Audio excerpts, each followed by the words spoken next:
ஓம் ஸ்ரீ வரஹிதாயே போற்றி போற்றி. என் அன்பு பிள்ளையே, இன்று உன் தாயானவள் என்னை நீ தொட்டுவிடு. ஏனென்றால் உன் தாயானவள் நான் சொன்ன அதிர்ஷ்ட நாள் உன் வாழ்க்கையில் வந்துவிட்டது. ராஜயோகத்தை பெறுவதற்கு தயாராக இருக்கின்ற என் பிள்ளை, இப்பொழுது என்னை விட்டால் அதன் பிறகு உன் வாழ்க்கையில் என்ன நடக்கப் போகிறது என்பதை தெரியாமல் இருந்து விடுவாய். என் பிள்ளையே, எல்லோருக்கும் வாழ்க்கையில் அதிர்ஷ்டங்கள் வந்துவிடுவது கிடையாது. சிலருக்கு அதிர்ஷ்டம் என்பது வாழ்க்கையில் எப்பொழுதாவது தான் கிடைக்கின்றது. சிலருக்கு அந்த அதிர்ஷ்டம் கிடைத்தும் அது அதிர்ஷ்டம் என்று தெரியாமலேயே விட்டு விடுவார்கள். அதுபோலதான் உன் வாழ்க்கையிலும் அதிர்ஷ்டம் பலமுறை உன் வீட்டு கதவை தட்டியும் என் பிள்ளை அந்த வாய்ப்பினை நீ சரியாக பயன்படுத்தி கொள்ளாதனால்தான் இன்று இத்தனை வேதனைகளையும் நீ அனுபவித்துக் கொண்டிருக்கின்றாய். அதிலும் குறிப்பாக இன்று இந்த தாயானவள் உனக்கு நடத்தி தரப்போகின்ற அற்புதம் இந்த நல்ல நாளில் உன்னுடைய வாழ்க்கையில் மிகச் சிறந்ததாக இருக்கப் போகின்றது. என் பிள்ளையின் வாழ்க்கையில் ஒரு நாளும் மறக்க முடியாத அளவிற்கு அற்புதத்தை அம்மா உன் வாழ்க்கையில் நடத்தி கொடுக்க போகின்றேன். என் பிள்ளை, நீ எத்தனை முறைதான் இந்த வாழ்க்கையை பற்றி சிந்தித்து மனம் வேதனையை அடைந்து கஷ்டப்பட்டு துன்பப்பட்டு துயரப்பட்டு இனிமேல் எதுவுமே இல்லை என்று ஓரம் கட்டப்பட்டு நின்று கொண்டிருக்கின்ற நேரத்தில் இந்த தாயானவள் என்னை சந்தித்தாய் அல்லவா? சத்திய வாக்கினை தருகிறேன். உன் வாழ்க்கையில் இதை நடத்தி கொடுப்பேன் என்று அம்மா உனக்கு உறுதி வாக்கினை தருகின்றேன்.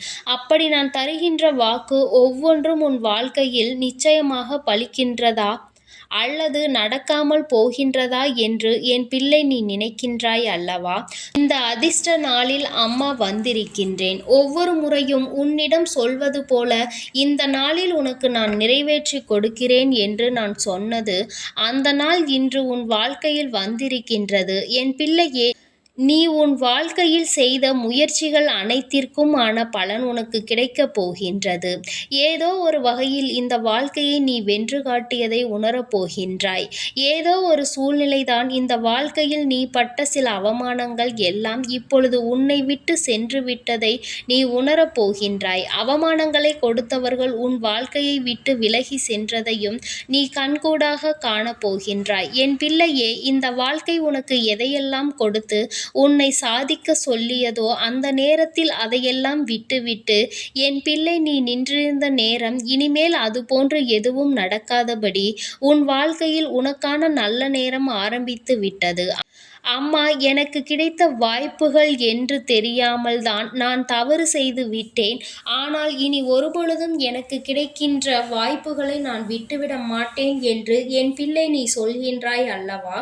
நிச்சயமாக உன்னுடைய வார்த்தைகளுக்கு மதிப்பளித்து உன் தாயானவள் மீண்டும் உன் வாழ்க்கையில் உனக்கான வாய்ப்புகளை ஏற்படுத்தி கொடுக்க போகின்றேன். என் தங்கமே, நான் தருகின்ற இந்த வாய்ப்புகள் உன்னுடைய வாழ்க்கையின் அடுத்த கட்டம் என்னவென்று உனக்கு காண்பிக்கும். சந்தோஷமான நேரம் என்னவென்பதை உனக்கு உணர்த்தும். இனி இந்த வாழ்க்கையில் எதை அனுபவிக்கப் போகின்றாய் என்பதனை உனக்கு காட்டும்.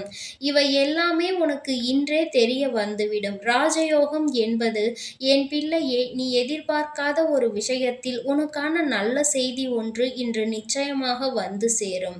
என் பிள்ளைக்கு மனதில் இருக்கின்ற ஏக்கங்களும் வலிகளும் இன்றோடு தீரப்போகின்றது. இதற்காக தான் இத்தனை கஷ்டப்பட்டோமா என்று என் பிள்ளை எண்ணி வியக்கின்ற அளவிற்கு உன்னுடைய வாழ்க்கையில் உனக்கான சந்தோஷங்கள் எல்லாமே வரப்போகின்றது. என் பிள்ளையே, சில நேரங்களில் நீ செய்கின்ற சில தவறுகள் என்னவென்று உன் கண்களுக்கு தெரியாமல் போய்விடுகின்றது. நம் வாழ்க்கை என்ன நிலையில் இருந்தது என்பதை ஒரு நொடி கூட நீ சிந்திக்க நினைப்பதில்லை. ஏன் தெரியுமா? ஒரு கஷ்ட காலத்தில் இருக்கும் பொழுது மட்டும்தான் அதை பற்றி நீ அதிகமாக சிந்தித்து வருத்தப்படுகின்றாய். தெய்வத்திடம் நீ வேண்டுதல் வைத்ததனாலும் உன்னுடைய முயற்சிகளினாலும் அந்த கஷ்டங்கள் தீர்ந்து உனக்கு நல்ல நேரம் ஆரம்பித்து விட்டது என்றால் நீ இந்த சந்தோஷத்தை அனுபவிக்க தொடங்கிய பிறகு ஏற்கனவே அனுபவித்த அந்த கஷ்ட காலத்தை நினைத்து கூட பார்க்க விரும்புவதில்லை.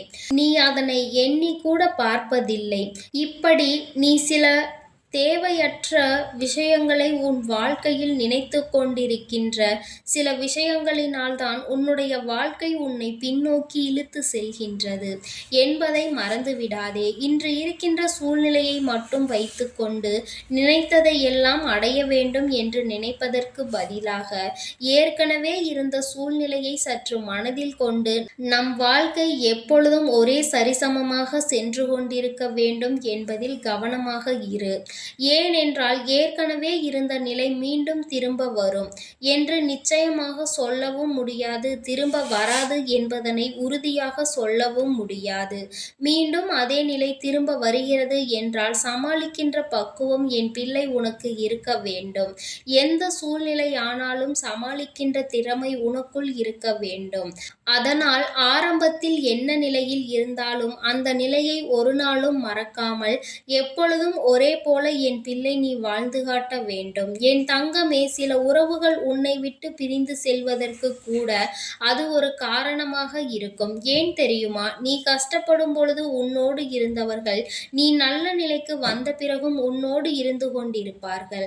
ஆனால் உனக்குள் ஏற்படுகின்ற மாற்றங்கள், உன்னுடைய குணத்தினால் நீ மாறுகின்ற விஷயங்கள், இவையெல்லாம் அவர்களுக்கு ஏற்புடையதாக இருக்காது. நாம் இருந்த நிலையை மறந்து விட்டார்களே என்று எண்ணி உன் மீது கருத்து வேறுபாடுகள் வருவதற்கு இது கூட ஒரு காரணமாக இருக்கலாம். அதனால் என் பிள்ளையே, சரியான சந்தர்ப்ப சூழ்நிலைகளை எல்லாம் உணர்ந்து கொண்டு இந்த வாழ்க்கையில் உனக்கு வருகின்ற எல்லா விஷயங்களையும் புரிந்து கொண்டு நீ சரியாக இந்த வாழ்க்கையை எதிர்கொள்ள வேண்டும். எல்லாவற்றிற்கும் மேலாக என் தங்கமே, நீ நினைத்தது எல்லாம் உன்னை வந்து சேரும் என்பதில் உனக்கு எந்த சந்தேகமும் இல்லையானால் அவையெல்லாம் உன்னை வந்து சேர்வதற்கான முயற்சிகள், நீ உன் மனதில் வைத்திருக்கின்ற நம்பிக்கை, இவையெல்லாம் எந்த அளவிற்கு இருக்கிறது என்பதையும் நீ சரியாக கவனித்து கொண்டாலே போதும். என்றுமே உன்னுடைய வாழ்க்கையில் உனக்கு உறுதியான விஷயங்களை கொடுக்க உன் தாயானவள் நான் காத்து கொண்டிருக்கின்றேன். நீ வேண்டும் என்று சொல்லிவிட்டால் போதும், அம்மா அதனை உனக்கு தருவதற்கு ஓடோடி வந்து விடுவேன். என் பிள்ளையே, நீ என்றென்றைக்கும் உன்னுடைய மனநிலையில் மட்டும் மாற்றங்களை கொண்டு வராமல் இருந்து விட்டால் போதும். அதிர்ஷ்ட நாள் என்பது உனக்கு இன்று மட்டும் அல்ல, தினம் தினம் உன் வாழ்க்கையில் அதிர்ஷ்டம் உன்னை தேடி வந்து கொண்டே இருக்கும். ராஜயோகம் என்பது என் பிள்ளையே நீயாக உன் வாழ்க்கையில் தேடிக்கொள்வதாக இருக்கும் என்பதை நீ புரிந்து கொள்வாய். என் பிள்ளையே, இந்த வாழ்க்கை இது நாள் வரையிலும் உனக்கு கற்றுக் கொடுத்த விஷயங்களை எண்ணி நீ மனம் வேதனை பட்டு கொண்டிருக்கின்றாய் அல்லவா? இதற்கு மேலும் இந்த விஷயங்கள் உன் வாழ்க்கையில் உனக்கு அதிக வேதனையையும் சோதனையையும் கொடுத்து விடாமல் எல்லாமே உனக்கு நல்லதாகவே நடக்கும் என்கின்ற மனநிலை உன்னிடத்தில் கொண்டு வந்து சேர்த்து, வெற்றி என்ற ஒன்று என் பிள்ளைக்கு நிரந்தரமானது, அதை யாராலும் உன்னிடத்தில் இருந்து தட்டி பறிக்க முடியாது. அவரவர் திறமையை கொண்டு வாழ்க்கையில் முன்னேற வேண்டுமே தவிர அடுத்தவர்களினுடைய வாழ்க்கையை யாராலும் பறிக்க முடியாது என்பதனை என் பிள்ளை நீ புரிந்து கொள்ள வேண்டும். என் தங்கமே, இந்த சூழ்நிலை உன் வாழ்க்கையில் நிச்சயமாக மாறும். நான் அதை மாற்றி காட்டத்தானே உன் வாழ்க்கையில் வந்திருக்கிறேன். நான் கொஞ்சம் கொஞ்சமாக உன்னுடைய சூழ்நிலைகளை எல்லாம் மாற்றி காட்டி இந்த வாழ்க்கையில் உன்னுடைய நிலை என்ன, இந்த வாழ்க்கையை நீ எப்படி வாழ வேண்டும், எப்படி இந்த வாழ்க்கையை எதிர்கொள்ள வேண்டும் என்பதையெல்லாம் உனக்கு நான் காட்டித் தருகின்றேன். என் பிள்ளையே, மனம் முழுக்க நீ சந்தோஷத்தோடு வாழ வேண்டும். என்றுமே இந்த தாயானவள் உன் வாழ்க்கையில் உனக்கானதை எல்லாம் உன்னோடு இருந்து கொண்டு உன்னுடைய ஆசைகளை நிறைவேற்றி கொடுப்பேன் என்பதில் மட்டும் நீ எந்த விதமான மனக்கருத்து வேறுபாடுகளையும் வைத்து கொள்ளாதே. அம்மா என்றுமே உன்னோடுதான் இருக்கின்றேன். என் செல்ல குழந்தைக்கு இந்த தாயானவளினுடைய ஆசீர்வாதங்கள் எப்பொழுதும் முழுமையாக கிடைத்து கொண்டே இருக்கும். என் தங்கமே, அதனால் நீ எதற்காகவும் கலங்காதே, எதை நினைத்தும் வருந்தாதே. நீ நல்லதையே நினைத்தால் உன் வாழ்வில் எல்லாம் உனக்கு நல்லதாக மட்டுமே நடக்கும். ஓம் ஸ்ரீ வராகி தாயே போற்றி போற்றி. ஓம் ஸ்ரீ வராகி தாயே போற்றி போற்றி. பஞ்சமியின் நாயகியே போற்றி போற்றி. சிம்ம வாகினியே போற்றி போற்றி.